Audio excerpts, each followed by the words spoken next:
है तुझे दर्द का एहसास नहीं होता, आ तुझे शहरे फिलिस्तीन ले चलूं। रमजान का पावन महीना चल रहा है जिसमें पूरे दुनिया के मुसलमान अमन शांति चैन के लिए दुआ पढ़ रहे हैं, लेकिन इजराइल को ये कबूल नहीं है। और रमजान के पहले ही पावन महीने के पहले ही दिन पे उसने हवाई हमले में 67 फिलिस्तीनियों की जान ले ली। नमस्कार, मैं ब्यूटी गिरी और आप देख रहे हैं नेशनल दस्तक। एक बार फिर से इजराइल फिलिस्तीन के चर्चे पर, और ये 3 महीने से ज्यादा हो चुके युद्ध में आपको पता है 31,000 से ज्यादा लोग मारे जा चुके हैं। 20 लाख लोग बेघर हो चुके हैं। सोचिए, कुल आबादी वहां की 23 लाख की है, जिसमें 20 लाख लोग बेघर हो चुके हैं, यानी कि 80%, लगभग 80% लोग बेघर हो चुके हैं फिलिस्तीन में। और इस कदर इजराइल का कहर गाजा पर और पूरे फिलिस्तीनियों पर, उन नागरिकों पर बरसता है।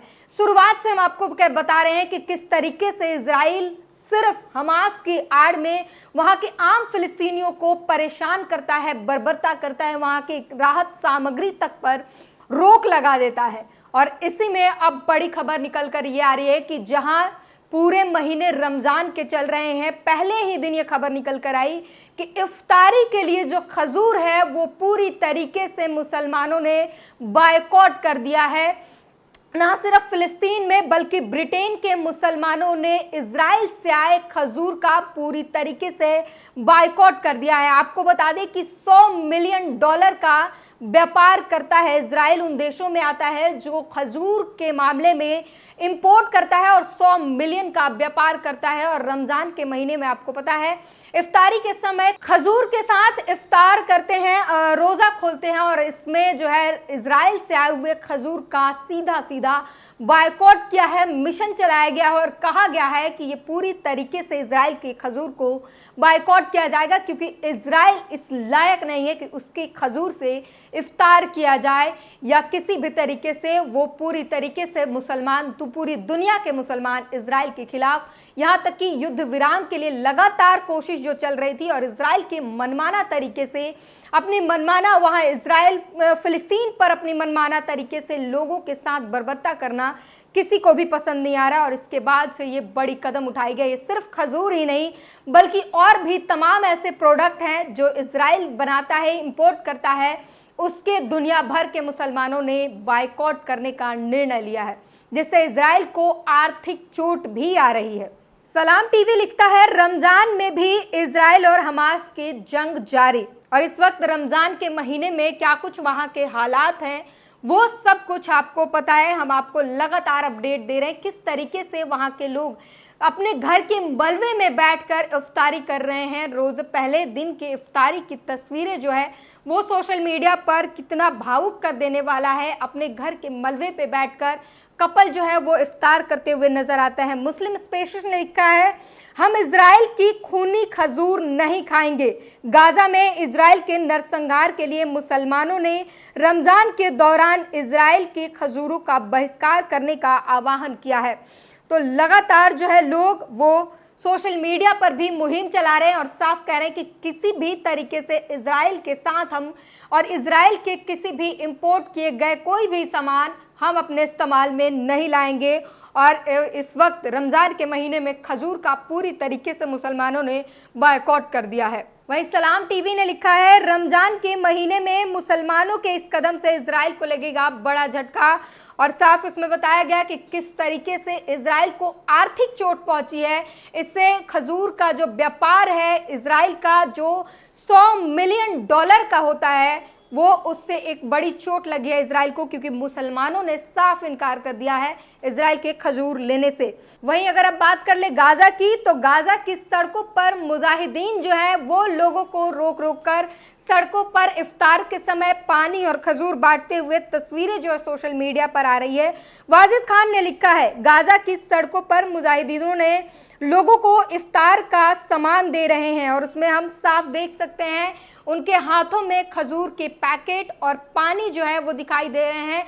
लोगों को, आते जाते लोगों को वो रोककर सड़क पर खजूर और पानी देते हुए नजर आते हैं, लोगों को इफ्तारी के लिए सामान दे रहे हैं। वाजिद खान ने अगली ट्वीट में लिखा है, जापानी छात्रों ने इजरायली दूतावास के बाहर फ्री फ्री गाजा के नारे लगाए।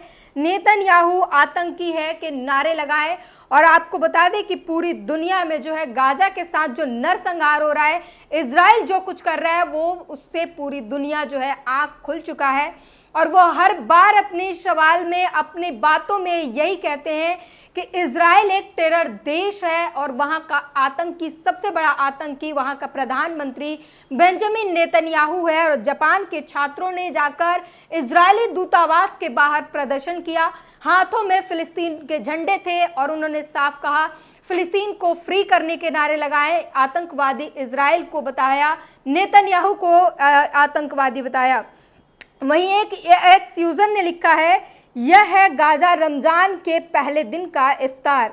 एक फिलिस्तीनी बुजुर्ग और उसकी पत्नी रमजान के पहले दिन अपने घर के खंडरों में इफ्तार करते हुए, और वहां पर हम साफ देख सकते हैं उस वीडियो में नजर आ रहा है, और बेहद दर्दनाक वो वीडियो है जहां पर घर पूरी तरीके से ध्वस्त हो चुका है। और वो ध्वस्त करने वाला और कोई नहीं, इजराइल का प्रधानमंत्री बेंजामिन नेतन्याहू है। और रमजान के पहले दिन वो खंडहरों में, अपने घर के खंडहर में, उसको खंडहर को सजाकर वहां पर लाइट्स लगाकर शाम की पहली इफ्तार करते हुए नजर आ रहे हैं। वहीं अगर बात करें अमेरिका की, तो अमेरिका एक तरफ जहां दोहरी चाल चल रहा है, दोहरा स्टैंडर्ड दिखा रहा है, इजराइल को समर्थन दे रहा है, इस बीच गाजा में एक महिला ने एक अलग लेवल का स्टैंडर्ड सेट किया। उसने मैसेज दिया है दुनिया भर को। अमेरिकी महिला जिसका घर इजराइल के हमले में टूट गया है, उन्होंने क्या कुछ कहा है आप जरा सुनिए। मैं अगर गाजा छोड़कर चली गई तो मैं एक मुनाफिक यानी पाखंडी हो जाऊंगी। ये चाहते हैं कि हर कोई चला जाए, इसीलिए मैं रुक गई। डेबोरा गाजा में रहने वाली अमेरिकी महिला, इजरायली विमानों ने उनके घर को निशाना बनाया जिसमें वो घायल हो गईं। उन्होंने अमेरिकियों को गाजा का समर्थन करने के लिए एक संदेश भेजा। वो साफ कह रही है, अमेरिकी महिला साफ कह रही है कि मैं गाजा को छोड़कर नहीं जाऊंगी, क्योंकि ये सब चाहते हैं कि गाजा छोड़कर हर कोई चला जाए और इजराइल का इस पर कब्जा हो। हमने आपको पहले भी कई वीडियो में बताया कि किस तरीके की, कौन सी मानसिकता के तहत गाजा पर अटैक किया गया, इजराइल पर अटैक किया गया, ताकि वहां के जमीन को हथियाया जा सके, वो पूरे फिलिस्तीन को, गाजा पट्टी को इजराइल हथिया सके। इसके लिए वो हमास की आड़ में वहां के लोगों को मार रहा है। और इनफैक्ट वहां के, चाहे वो अमेरिका हो या किसी और देश के हो, गाजा में अगर रह रहे हैं तो उन्हें भी पूरी तरीके से निशाना बनाया जा रहा है। इससे साफ पता चलता है कि इजराइल को हमास से कोई लेना देना नहीं है, वहां के नागरिकों को परेशान करने का उसका मेन मकसद है। सलाम टीवी ने लिखा है, रमजान में भी नहीं रुका इजराइल, पहले ही दिन 67 लोगों की मौत, जो हमने आपको पहले ही खबर बताई थी। वहीं एबीपी न्यूज ने भी लिखा है, रमजान शुरू होते ही गाजा पट्टी में 67 फिलिस्तीनियों की मौत, इजराइल का हवाई हमला जारी। गाजा के स्वास्थ्य मंत्रालय ने कहा कि पिछले 24 घंटों में इजरायली हमलों में मारे गए 67 लोगों की शव अस्पताल लाए गए हैं। द हिंदू की रिपोर्ट के मुताबिक संयुक्त राष्ट्र अमेरिका, कतर और मिस्र के प्रयास से रमजान महीने में पहले युद्ध विराम की उम्मीद जताई जा रही थी। समझौते के तहत दर्जनों इजरायली बंधकों और फिलिस्तीनी कैदियों को रिहाई होने की संभावना थी।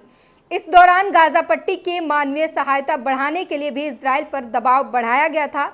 हालांकि युद्ध विराम को लेकर चल रही वार्ता पिछले सप्ताह रुक गई थी, और हमने आपको पिछली बार जब बातचीत चल रही थी युद्ध विराम की, वो सब कुछ हमने आपको बताया था किस तरीके से इजराइल के समक्ष जो है हमास ने कंडीशन रखे थे, क्या कुछ वो कंडीशन थे, वो सब कुछ आपको बता रहे थे। इजराइल की तरफ से भी कहीं ना कहीं ऐसा लग रहा था कि युद्ध विराम होगा, लेकिन बाद में इजराइल ने फिर वही अपना दोहरा चरित्र दिखाया और फिर से युद्ध विराम पर जो है विराम लग गया। युद्ध विराम की बातों पर दोबारा से विराम लगना जो है शुरू हो गया। उसने रमजान के महीने में मस्जिद पर भी कई तरीके की पाबंदी लगाने की कोशिश की। गाजा के स्वास्थ्य मंत्रालय ने कहा कि इजरायली हमलों में मारे गए 67 लोगों के शव पिछले 24 घंटों में अस्पतालों में लाए गए। इन हमलों के शुरू होने के बाद फिलिस्तीनी मरने वालों की संख्या 31,112 से अधिक हो गई है। मंत्रालय अपनी गिनती में नागरिकों और लड़ाकों के बीच अंतर नहीं करता है, लेकिन कहता है कि मृतकों में 2/3 महिलाएं और बच्चे हैं।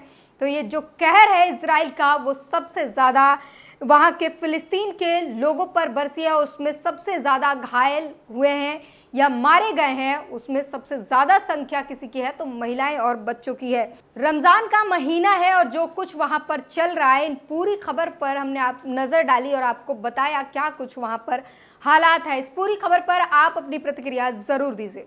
नेशनल दस्तक की आपसे गुजारिश है कि अगर इसको बचाना चाहते हैं तो नेशनल दस्तक को सब्सक्राइब करने के लिए रेड कलर के सब्सक्राइब बटन को दबाएं, फिर बेल आइकन की घंटी दबाएं।